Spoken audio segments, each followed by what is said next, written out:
Take it away. Ba-da-da-da.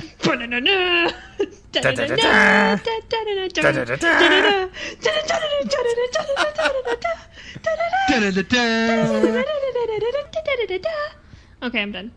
Welcome to Spartans 2 Podcast of all your favorite Halo podcasts. Today is Friday, September 26th, and I'm your host, Drew. With me today is Evolved Master at Arms, Krysta, a.k.a. Conan XD. Evolved! Woo! And finally, our long-lost Irish brother has returned. Yay! The Halo News Hound, David, a.k.a. Canine Cerberus. Oh, yeah! Hey, everybody. I'm back. I'm happy. Happy what? I'm not Russian. What does that even mean? You called me I don't Russian think he in wants the to be podcast Russian. last I week. didn't call you Russian. Did I? I heard it. Yes. When did I do that? During the podcast. Jerk. Well, would Whatever. you know? You weren't here. Yeah, you Foreign can't to you. re-listen to the podcast. That's against the rules. I listened to all the ones that I'm not on. Ugh. So Oh. most of them. How Good was job. your What? How was your time away or whatever? Or what? I don't even. How long you been I was gone? drinking. 2 weeks. There was It's drinking. awful. There was lots of drinking. Yeah, I was drinking. I was I'm drinking drinking too now. much. I couldn't be on the podcast. Ugh. Sorry, guys. Ugh. Partying it Exactly. David That's exactly actually what went to happened. rehab. That's where he's been. We don't have that in this country. up. No. In No, Ireland? rehab is Yeah, just probably more not. beer. Yeah. Beer Well, light. it's fall now, which it just blows my mind. I can't believe it's like already almost October. It's almost time for Master Fuck Chief October. Collection. It's almost November. Right? Yeah. Let's That's just all that get matters. this October out of the way. Push it to the side. But yeah, September was Halo Reach. Remember Reach month? You know they had the Reach is free on Games with Gold at the moment still, and we did our best to remember Reach. I think we remembered Reach in spirit via Destiny. I feel like we were remembering Reach by playing the new Bungie game after remembering the last Bungie game, or Yeah, something. I don't know. This is kind of Bungie's sequel to Reach. To 'cause Reach. it's their Except their no one game dies they in this made one. afterwards. No one dies in this one. Everybody Everyone- dies There's in not this enough one. death. Everyone No one dies dies. in this one. Yeah. The But darkness, man. But we're going to wrap up this month with our Halo book club like we do every month. And this month is Halo Contact Harvest. In the month of Warning, September. if you have not read Contact Harvest and you Yeah, would not like it spoilers from here spoiled for on you, out, guys. then Yes. please leave if you don't want it So, spoiled. Krista, this is all your segment. I'm going to let you take it is. away. What the hell is Halo Contact Harvest? It is a book. Written by who? Um, Joe Staten, maybe? Joseph. yes. Staten? Joseph Staten? Writer, Yeah. author of Destiny and all of the Halo games and the Halo Bible. He is like the man behind all of it. He is Halo Man. You may call him John Halo. He's John Halo. He's Dr. Halo. He is John The- Halo. Yeah, so this is his first crack at actually writing a Halo novel, right? It's a damn good Halo novel, but And there's so much success. going on in it. Yeah. There's so much. There's like 7 different mini stories. So it's one of those books that in the chapters it goes back and forth between characters, and it's like every single chapter, it's just you're at a different place. You're just It jumps thrown around across quite a the bit. universe. Yeah, it definitely jumps around quite a bit. Here we're at Harvest. Oh, now we're at High Charity. We've just been thrown millions of light years away. So who are the key players in Contact There are a Harvest? lot of key players. You have your basic Marines, which is like Jenkins and Sergeant Johnson and all those guys. An Irishman. Sergeant Byrne. An Yeah. Irish man. Irishman. Ugh. Jenkins is the one and only Jenkins that is The laminate for Private Jenkins. He He's dies- the one who died. And he you pick dies- up Yeah, his this helmet. is so weird for me that in he Halo Combat Evolved. is a character. It just seems He's really, actually a person. He's weird. not just the guy who dies. in yeah. And then Evolved. he's also in the Flood. You get to hear from Yeah, his he- perspective as he gets infected by the Flood, right? Yeah, it's kind of awful. Jenkins is Slightly an awful. interesting character considering he's technically Cannon fodder. nobody, but he is also Yeah. like really important for some damn reason. I don't know. It's really Yeah, cool. they It's really kind of focused sad. in on It's- Yeah, it's sad because he's just experiencing marine life. He's just a recruit. He just started, and now aliens are attacking, and the world's exploding, and Well, And not he only everything loses his that, kind of is it, family. sucks. all right. Yeah, he So hold lost on. his entire family. Let's set up Contact Harvest for. So technically, if you're listening to this and you're involved in this, you should have read Contact Harvest. But we'll try to kind of explain Contact Harvest as much as we can as well. So If you have any questions, put them in the notes for us Yeah. to It's read. a good overview. It's essentially first contact between the Covenant and humans. right, And it's what happens around that. And it, if you can imagine, it doesn't go very well, right, guys? Yeah. It goes about as good as you expect. Though their first contact, it was really interesting because pretty much their first contact was trying to be peaceful. It was trying to be as peaceful as possible, but they sent the brutes. The brutes were the ones around to start establishing first contact, and Whoops. brutes are not that Whoops. friendly, so Yeah. So I think obviously Contact Harvest is supposed to peel back the veneer on like how all this started, because it came and out. why the Covenant hate us. It came out after 3. After 3, I'll tell you now, I have the but book. before Halo Wars, which is 2009. canonically the 2007. oldest game. 7. So 2009 all on the right, back so of the so Contact Harvest came out the same year as Halo 3. So you learn a little more about how the Human Covenant War started, and then Halo 3 is the end of the Human Covenant War. And But you not also only that, learn the motivation you learn, of the war. You learn, well, yeah, the truth, Yeah. quote unquote. You also learn about Johnson, who is technically the most fleshed out character in the history of Halo. Like, Master Chief is has kind of sad. nothing on Johnson. You learn so much more about Johnson as a character, as a person, his life, his views, how he sees things. And 90% of the book is from his perspective. Like he's on the damn cover. The point of the book is Johnson's experience at the start of Human Covenant Not War. really. I mean, after listening to the book, Johnson's only in like a little bit of it, really. His perspectives yeah. are. You think it's going to be all about Johnson, but it really isn't, because it's just going I feel through like the all these first different half of it is. perspectives. It does Yeah, jump the around Yeah, a the lot. first first It half does of jump it, but around once a it lot. gets once the shit gets down, I mean, you forget about Johnson pretty quick. Yeah, that's true. During the conflict, I mean, there's so much going on. So I would still argue he's the main character of the book, though. Do you know what I mean? Your main Yeah. focus would be with A.B. Johnson, but he does bounce all over, and your mind is left reeling, kind of put everything into place. but that was kind of the perspective I wanted to give to people who are unfamiliar with this book, or why it's so important. Is it came at a time when we were finishing the fight, and we were learning how the Human Covenant War was going to be resolved. But then this came out, and we learned how it all began, and then yes, we learned revelatory truths that completely change how you know what the Covenant is and what the hell they're doing. But Bastards. it's Which I have interesting to say, because I was totally unexpected from my point of view, because I know I read Really? this book on your recommendation. You guys were talking about it, yeah. and like you told me nothing about it, like. So I was just like, okay, it's a book with about Johnson, about the contact. Like I'd played Halo Wars, so I knew what Harvest was like, about what. So That was the other thing that I was going to say was this book came out, Halo 3 came out, and then like a year or so later, Halo Wars came out. And after reading the book, you feel like going back to the scene of a crime when you play Halo Wars. You're like, oh man, I know what happened here. Like I know exactly how this went down. yeah, I intend to play Halo Wars again now after reading this. You 'cause have I just to. Wanna, It's really cool. There's going to be so much more context in there, I'd say, to what's happening. Yeah. But what actually took me off guard about this book was just all the Covenant stuff I wasn't expecting.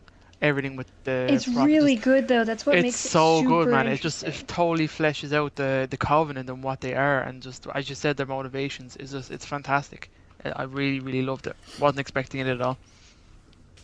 All right, so why don't we go through the Johnson arc, and then we'll talk about the Covenant arc, the Ark of the Covenant. and then and then we can kind of talk about That's a thing. what this book is supposed to teach you as a Halo fan about the bigger story overall. So let's talk about Johnson. Like, what's the deal here? He's a sergeant in the Marines fighting the insurrectionists. So if you don't know what the deal is with that, which I'm sure we have a few listeners that don't fully understand what's going on there, because none of that has ever even been slightly like alluded to in any of the games except for Halo Wars. And even then, it was like barely alluded to.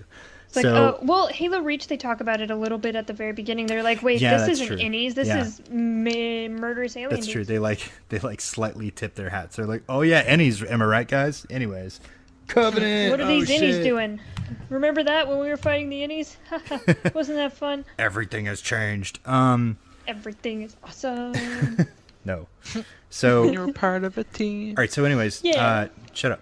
David's got my back. God damn it. So, what happens is the reason these Spartan 2s exist, the reason we were, quote unquote, even slightly prepared for the Covenant when the Covenant show up out of nowhere.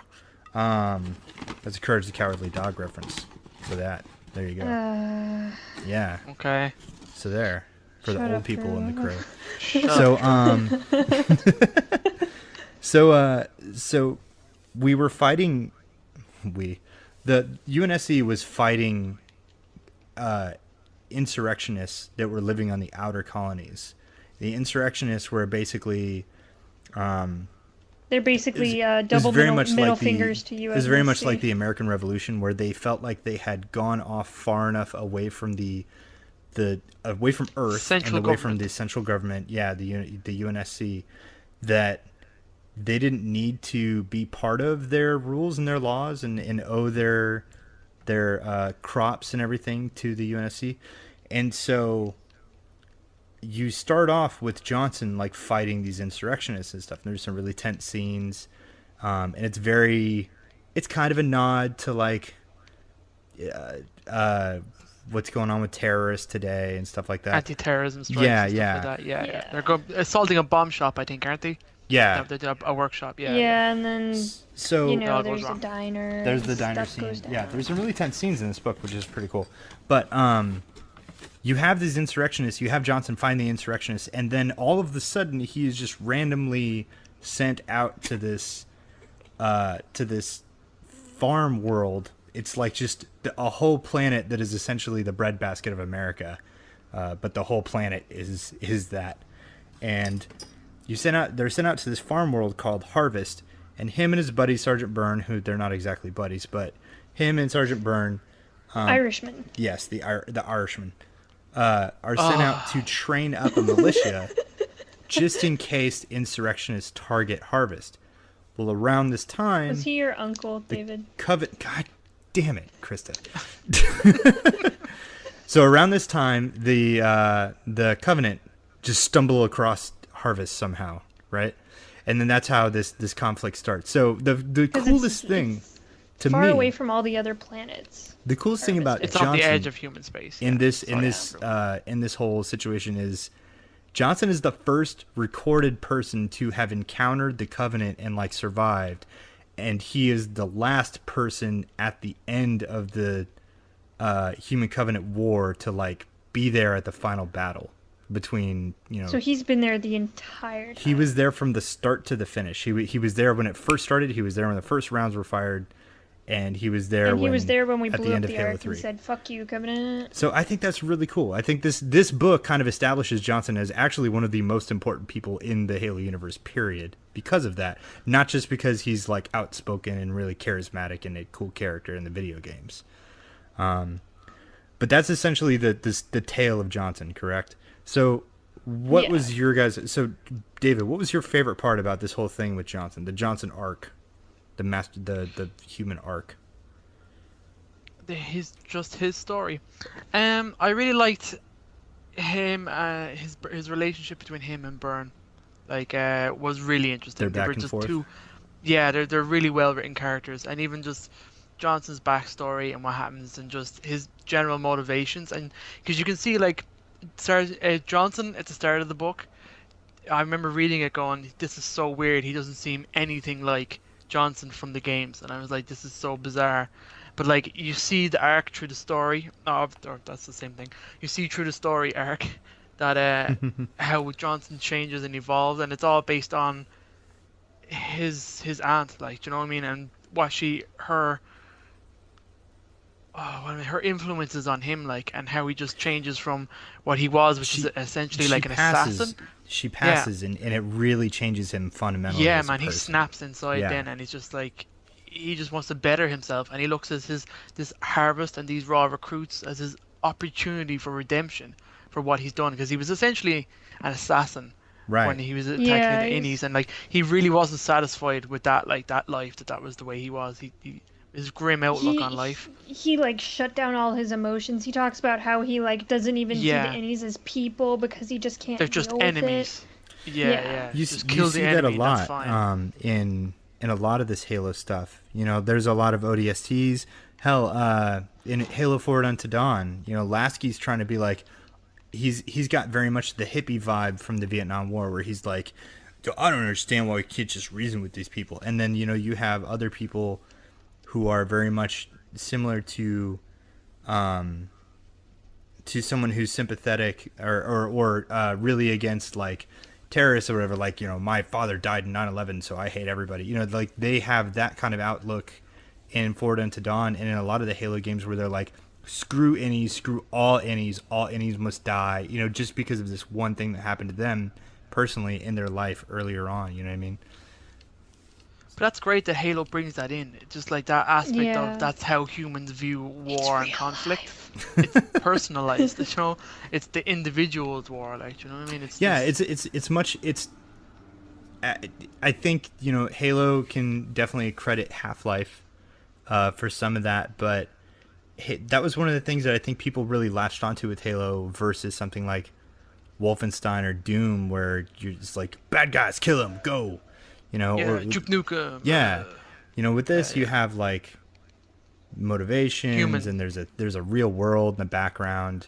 It doesn't feel like it in the game sometimes, but there is a real world out there in the background. You know, and that's why you go to the extended universe. That's why you go read your grimoire cards, boys and girls. So Krysta, what was your favorite part of the Johnson story arc? I'm just gonna set that up for you. Wow, wow. Hey, chicka bum bum. No, How did I forget seriously. That was funny. Sergeant Johnson's the only one who can really deal with that. But it was just interesting to see him react to the Covenant and like the very quick-minded mindfulness he showed in battle, and just getting a better view on how he does his stuff and who he is, because you really don't get a really good perspective on what his motivations are in the games. He's just like this badass who kind of like, you don't get perspective on anybody's Marines motivations until Halo 4. Yeah, pretty much, basically. But even the Johnson was Arbiter dead at is that just being point, told what to so- do. Yeah. But you kind of learn who Johnson is and what he's been through and where he's going, and it kind of just when you see him in the games, you feel more for him. For sure. So. All right. So the other story here. Other stories. No. This we're running out of time, so we're gonna have to talk about the story. The other main story here. Sif and Mac. Nope, not even a little bit. They're great. I fucking They're love so them. cute, though. I love there's them. some great it's a great characters. story. Actually, that's one of the best parts about this game is Joe Staten essentially did everything that he did in all of the Halo games in one book. Like, he introduced all of these characters that are so completely different, have nothing to do with each other, and they're all integrated together just based on consequence and circumstance and stuff like that.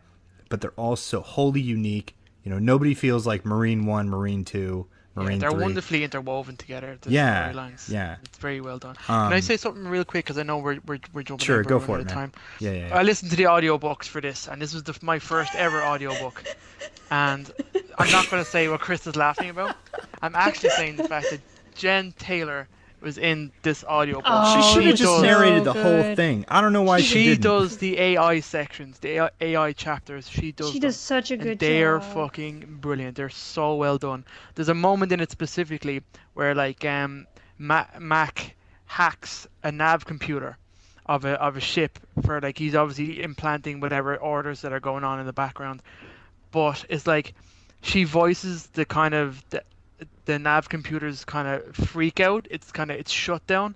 It's so cool. It just sounds so mechanical, and it's awesome. It's just like it's really well done. She's fantastic in it. She knows how And to do AI voices. yeah, it's very very. No, the guy I can't remember his name off the top of my head. He did a very good job, to be honest. The audiobook. Both I quite narrators enjoyed were it. really, really good. Yeah. Because I was listening to the Fall of Reach audiobook a while back just to refresh myself, and the guy who did it is awful. He's so terrible. But Oh, So- these guys were really good.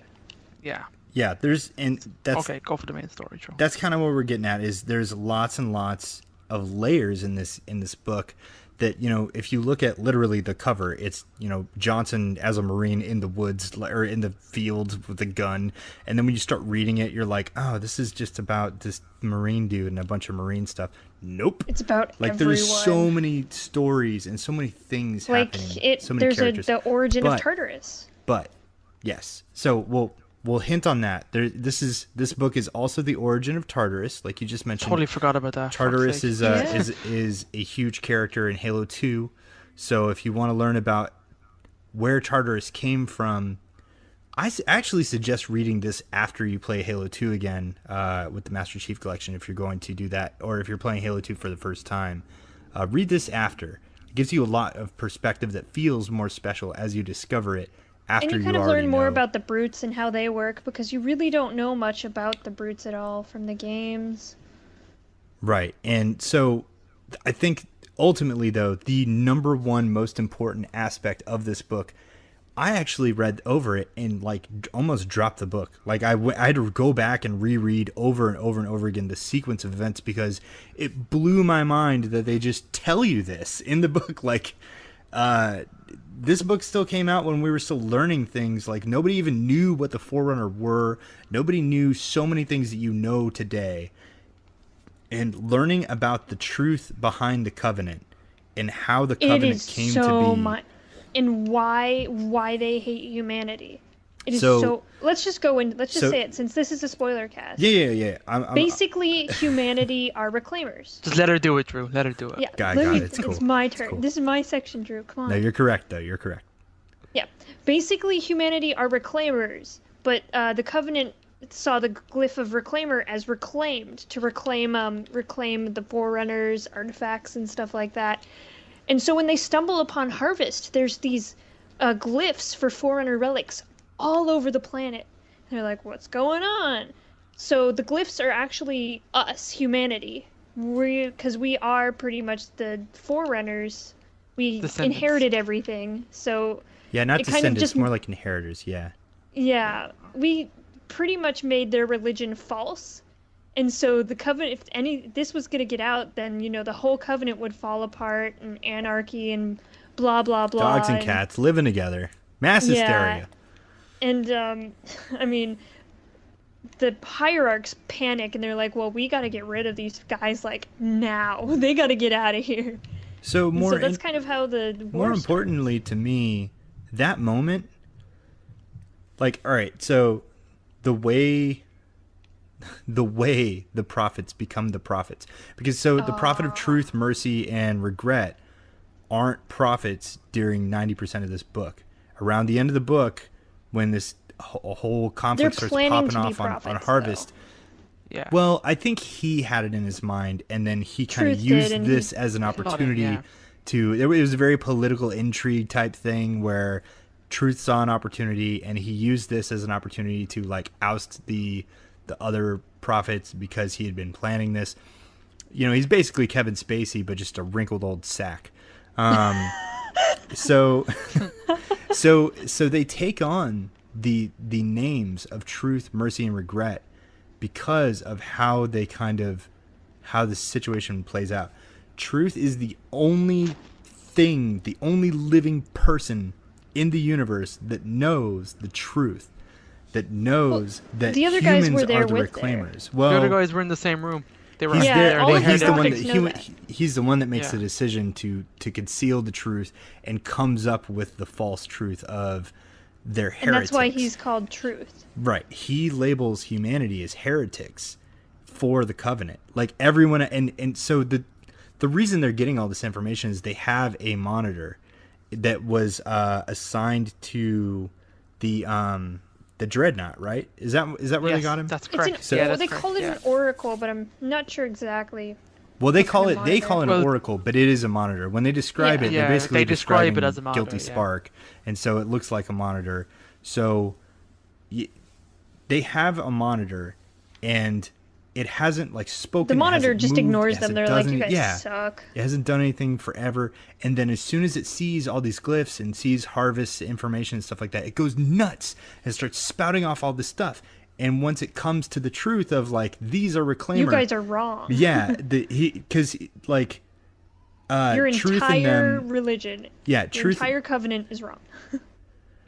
So the thing here is that this is the moment where truth sees like the horror of like, oh my god, we are What treated have we done? like royalty and like religious, deities, because we are the ones relaying all the orders down to this covenant that we have like forged together and forced to work together, like the jackals and the grunts and the brutes and the elites. This is a great book to give you an idea of how all of them coexist in the covenant.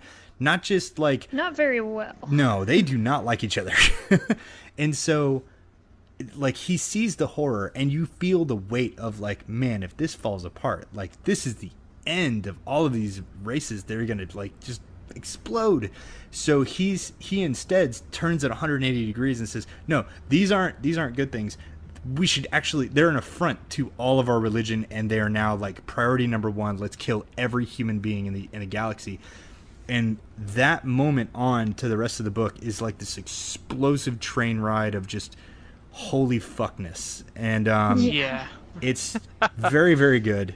But yeah, that moment right there, like you said, that's the turning point. And I don't think since Halo 2 up until reading that has there been like a holy shit moment, like the moment where the elites finally figure out the truth about the Halo ring, Oh, man. and the truth of Yeah. the great journey. Like from Just that when the moment Civil War until kicks off. yeah, from the kickoff of the Civil War, like you said, in Halo 2, to this moment that I read this in Halo in Contact Harvest, like there wasn't anything more revelatory than those sentences. Like it's so crazy because when you're reading a book, you're not getting that like the tone set for you, so you have to set it yourself. So as you're reading it, you're like after the fact realizing like, oh, that was dramatic, or like, oh, she was being sarcastic or whatever. But in a movie, it's like the music stops, shit gets really dramatic, stuff zooms in, you're like, oh, okay, yeah, things are going crazy right now. When I read that, I was just like, oh, okay, wait a minute, what? I was like, oh, shit. And then the Tartarus thing, yeah. Krysta, can you remind me how the Tartarus thing goes? Because it's been a while since I listened to the book today. So, one of the first Covenant ships on Harvest is a brute ship, and in the Covenant, brute ships are just stripped of everything. They don't got shit. Well, it's one of the only and, brute ships. Like they don't have many ships at all to themselves. Yeah, This is one of the yeah. very few ones. So, Maccabeus is the shipmaster, and his nephew is Tartarus. So, all the events of Harvest happen, and the war starts and stuff like that. And Maccabeus gets injured, and Tartarus sees a chance to take control and take his place. So Tartarus pretty much kills Maccabeus, and then just takes his place as shipmaster. And the rest of the events of Contact Harvest, Maccabeus is pretty much running the assault on Harvest and glassing the planet and calling in Maccabeus is reinforcements dead. and stuff. Yeah, Maccabeus is dead because that's how brutes work. They just murder everyone. So, were there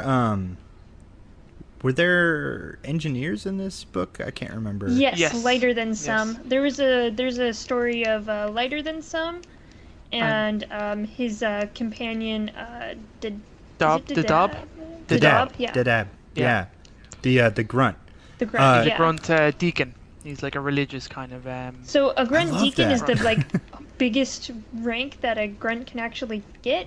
Yeah, And they're it's actually still spoken not to. even Like that people, good. people actually like consider them worth speaking to and stuff. Even though, yeah, they're still kicked around and joked with. What Yeah. I like though, there is like a hint of like where they're kind of giving backstory about the Grunt rebellion. Like the Grunts were just obviously treated like shit, Yeah, rebelled because of kind of the fight going on with the jackals. That like the jackals were they purposely got treated making a them bit sterile. less like shit. Yeah, well, Yeah, the grunts are like tiny versions of what is Rex in Mass Effect? Oh yeah, they just Krogan? asexually reproduce. Krogan. Yeah, pretty yeah. much. Grunts Yeah. are like tiny versions like, of Krogan. They repopulate really really quick, and it's just they were getting inflicting upon the like the Kigyars. Is this the book live that in goes to space? the grunt homeworld? Or is It that doesn't go to the There were Grunt some homeworld, no, grunts I haven't on the read that. Kigyar homeworld, so Is the that grunts were Cole overpopulating the Kigyar homeworld, and they were just ruining the Kigyar, and the Kigyar weren't reproducing that well. Okay. So eventually, people are They like, "This is started making them crazy. sterile We're by gonna like murder putting them things all." in their So- methane tanks. So like Alright. that all Yeah. kind of kicked off, and but like what I really kind of liked, which I thought was cool, is that like straight after like the war, the civil war where the Grunt rebelled and they get put down, that's when they kind of they gain respect in the eyes of the elites, and so the elites kind of took them in as part of the military force. So before that they weren't militarized at all; they were just grunt work. But then like it was after the rebellion, like after they had a They, fucking sh- now they they showed can their plasma worth in battle, I pistols guess. and So fuel Yeah, to speak. guns. the elites really respected that and took them in, which I thought was totally awesome. Like, That that's is pretty cool rad. That like that's in there. All right, so why don't we start landing this bird? David, I want to hear your overall takeaway of this book. You said, did you read it before we did this? I feel like you read Yes. this ahead of time. I read it a couple of I read it a few months back. Like it was one of the first or second books I picked up. Right. So a good while ago, and then I just listened to the. so overall, audio kind of how does this book stand up against some of the other Halo stories? And I guess what's your favorite part? We'll just put it like that. Oh God. So how does it compare? It's fairly high up there. It would be one of the best, I would say, just purely based on how well it's written, all the stuff that happens in it, like just how much information you get out of this one book, and how this one book opens up the Halo universe completely. I mean, Halo Reach is the favorite. It's the best. Everyone knows why. Sure. We'll talk about it later on. Yes, we But will. This has just, it's so far reaching that it's not just like Halo Reach, the Fall of Reach is just about the Fall of Reach. But this book has humans, Covenant, it just has everything. It has All the the different goodies. factions, how they interact with each other, how Oni, UNSC, the colonists, the Innies, how all those factions look and feel about each other, and all the Covenant, the different alien races. There's like so many of the Covenant races are introduced in this book. Like, they're all in there, like the engineers, grunts, They're fleshed out and, the like, given a buggers. Yeah, and they background. like, really talk about how they Interact act with each and other. what their interactions So and how I guess my favorite part is kind of like all of it in that kind of way, just is how it shows everything happening. But you pointed out something to me. You were saying that you felt the start of it, Drew, is very slow.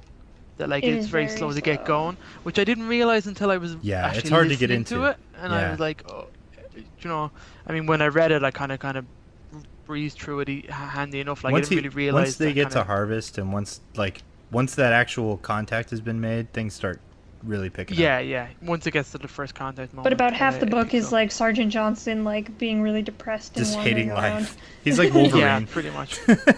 Like the first half of the book, just read it as if you're reading about Wolverine. Man, life sucks. I'm immortal. Damn My it. aunt died. Everyone's dead, I'm still stuck on alive. this stupid planet. There were so many now. little touches that I thought were cool. I wrote some notes. I got about to the part where his aunt died and stuff, which is like at the very beginning. But when I Good job. was taking notes for this, I was gonna have pretty much too many notes and probably enough notes to write a fucking thesis paper about this book. But one of the things that I thought was interesting was, even though this book is telling and I like this about the Halo lore in general, it's something that the games can never touch unless they do something like we were Can't talking about touch with an RPG. But that as broad its tale is being told here, and as many moving parts and many pieces and stuff that are happening, and many characters, there are so many little details that I think are so interesting. This is going to sound so stupid, but the touching your key card to the stripper's navel, her belly button, and that's how you pay the stripper. Like, what the hell? Like, that's such a Blade Runner thing. That's such a Fifth Element thing. It feels like so super sci-fi, and it's such a minor detail that I just love that the storytellers in the Halo universe can tell such a huge, grand, operatic story and still have attention to these details where, you know, still have strippers in them. Johnson was so upset and asked how long had his mother been there, because this hospice hospital is set up so that once it detects no more life signs in the room, it cryo freezes the room. What the hell? Like, they didn't even have to do that. They didn't even have to, like he didn't have to write to that level of detail, but he did, because he's like, hey, it's the future, man. We're gonna really make this future feel like the damn future, and it's stuff like that. Even references to, in other books, references to Keyes's his pipe. Like, when you're playing the game, you're like, oh yeah, this captain of a ship has a pipe. That makes sense. But when you're reading the book, it makes sure that you understand it's ridiculous that this guy has a pipe. Like, this pipe is ancient. How does this guy have this thing? He doesn't even put anything in it. He never uses it. Yeah. Like, I love, to me, I think that's my favorite aspect of all of the books, and Joe Staten has a knack for that. That's why he's the man behind the entire mythos of the Halo universe. And this book really showcases, like, everything he's done in the Halo universe in one book. Like, he makes you feel so much about so many different people and so many different events, ranging from, you know, the loss of a loved one and a tense moment with the standoff in the first scene, to, like, this huge mind-altering revelation that, like, everything you know is a lie, and, like, just crazy stuff like that. I just really appreciate the scope of this book, because when you start reading the book, you don't think that there's going to be much scope. It feels like a very micro level. Sergeant Johnson, all that. Yeah, yeah, pretty much. And then next thing you know, this book is all over the galaxy. It's very, very well done. Krysta, another very small. Cool go for it, man. Yeah. When they were doing the training mission, and it talks about how the training rounds work in the guns and how they interact with, like, the fatigues they're wearing. Yeah. Like, they're plastic coated bullets. Yeah. But when the paint hits the kind of their fabric, it instantly numbs you, and then, like, hardens. So, like, you go immobile and, like, you pass out. And that's what they were using in that's what they used in Halo 4 and Until Dawn. Chopper? Yeah. Oh yeah, the origin of the chopper. The chopper originates in this, because Lighter Than Some's like, I want to help these people. I'm gonna make plows. And Brits are like, fuck, we're gonna murder people with this shit. It's so crazy, right? Krysta, so cool. what's your favorite aspect of Contact Heart? Well, all right, hold on. How does it stack up? And then what's your favorite aspect of this book? This is a great Halo book. It just gives so much insight, like we've been saying over and over again. It gives a lot of insight. It definitely has a lot of detail in it. It makes you kind of get a feeling for how it feels to be in the universe, and how it feels to be part of the Covenant, and what you would expect people to act around you and stuff like that. But compared to other books, I really, really like this one. Maybe not as much as I like the Fall of Reach and the Forerunner series, but I mean, this is a great Halo book. Nice. Yeah. All right. Well, we had a little thread going in the Facebook group, and we asked for your guys' input, and we have a brand new listener, new to the group, joined us from hearing about us over at Podtacular and their group. So cheers to you guys. Thanks for the new listener. Everybody go check out Podtacular. They had an interesting week this week. Really cool topics going on over there. But I'm going to read a little bit from, his name's Colin, and he wrote a very good book report here. Some good bullet points I'll start off with. It's one of his favorite books in the Halo universe. prequels are the coolest.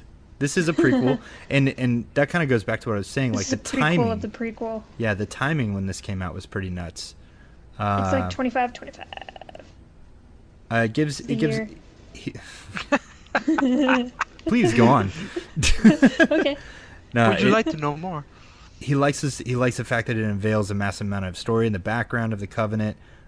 Gives you more in-depth personality than previous books of the Covenant, and he found himself rooting for Ungoy characters at times, which is it's really cool how well the Halo universe makes you kind of sympathize and almost cheer for grunts in a weird way.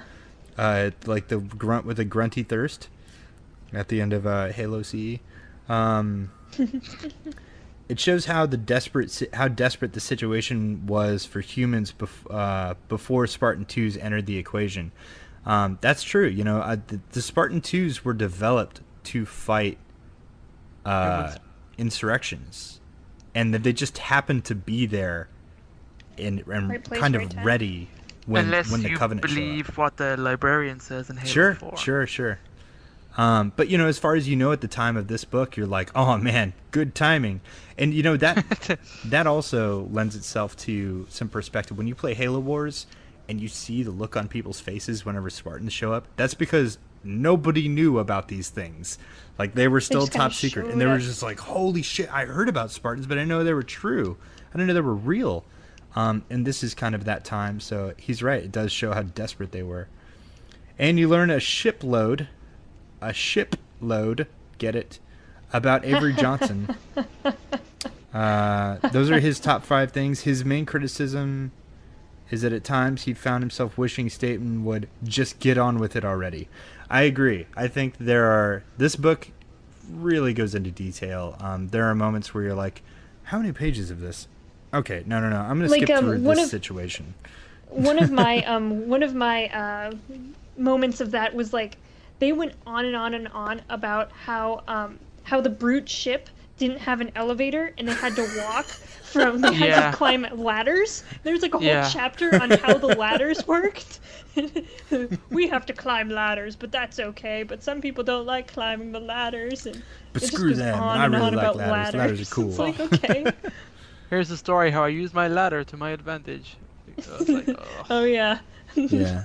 But The Sangheli don't like ladders. It was really funny when they had to fucking climb origin story of a ladder, like fuck's sake. them. he has another interesting take on this.